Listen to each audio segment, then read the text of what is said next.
नमस्कार। News desk DK में आपका एक बार फिर से स्वागत है। मैं धीरज अपने न्यूज़ चैनल पर एक बार फिर मैं एक नए सब्जेक्ट के साथ प्रेजेंट हुआ हूँ। इस बार टॉपिक है लॉकडाउन के कारण जो मजदूर महानगर से अपने घरों की ओर लौट रहे हैं उनका भविष्य क्या होगा। ये एक बहुत बड़ा प्रश्न है। आज हम टीवी चैनल, समाचार पत्रों और सड़कों पे भी निकल जाएं तो हजारों लाखों की संख्या में मजदूर महानगर से अपने घरों की ओर लौट रहे हैं।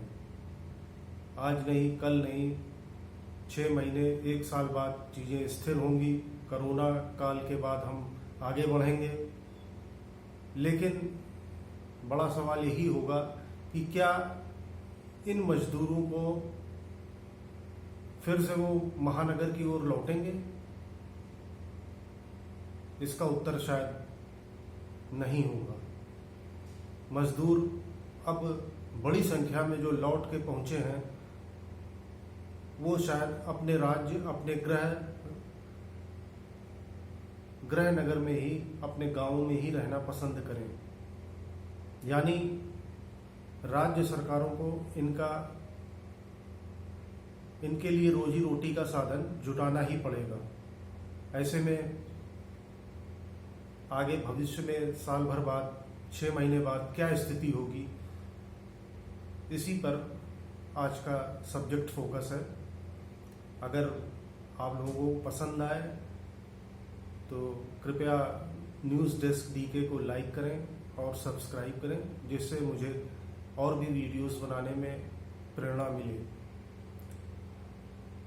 मुझे लगता है कि सरकार को नए सिरे से, नई कवायद के साथ नीतियां बनानी होंगी। इन मजदूरों को जो राज्यों के लिए अब सरप्लस मैन पावर हो गई होगी, आज नहीं 6 महीने बाद, 1 साल बाद, उसको यूज करने के लिए, उसका उपयोग करने के लिए कुछ ऐसी नीतियां बनानी होंगी जिससे कि इनको मदद मिल सके, इनको रोजी रोटी मुहैया हो सके। जैसे जिला स्तर पे कुटीर उद्योगों को बढ़ावा दिया जा सकता है। इसके लिए सरकार को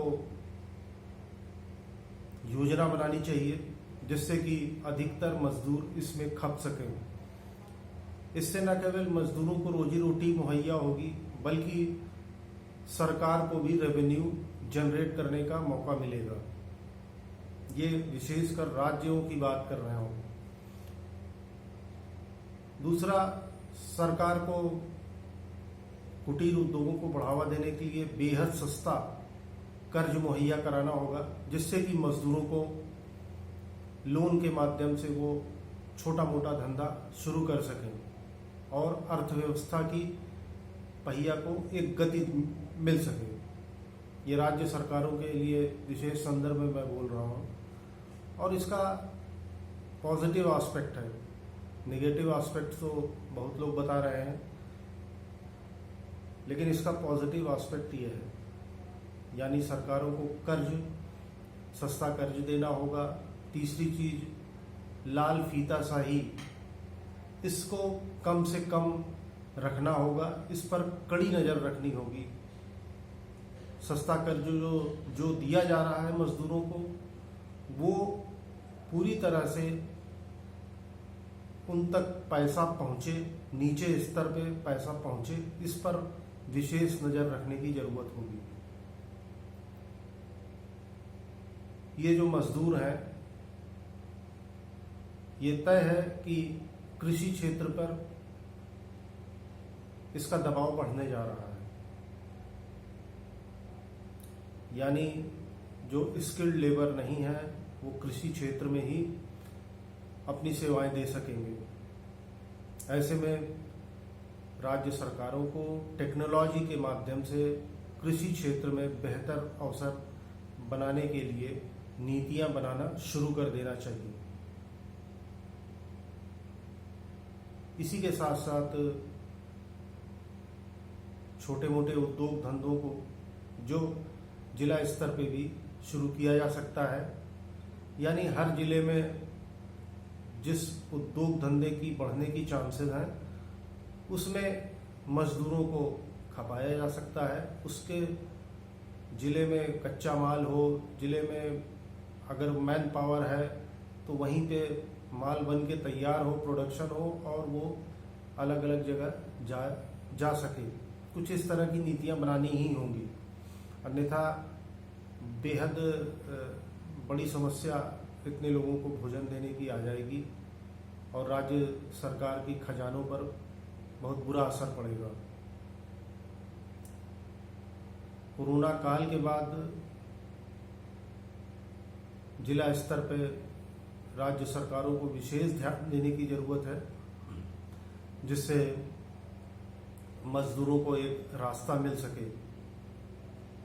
ये तो पॉजिटिव बात हो गई, लेकिन जो महानगर जहाँ पे उद्योग धंधे पहले से स्थापित थे, प्रोडक्शन हो रहा था, लेकिन लाखों की संख्या में मजदूर अपने घरों की ओर लौटने को मजबूर हो गए, उनके लिए एक बहुत बड़ा क्राइसिस होने जा रहा है। मेरे ख्याल से 70 से 80% मजदूर जो लौट के आए हैं वो रोजी रोटी के लिए अपने शहर, अपने आसपास के इलाकों को छोड़कर नहीं जाएंगे, वहीं वो करना पसंद करेंगे।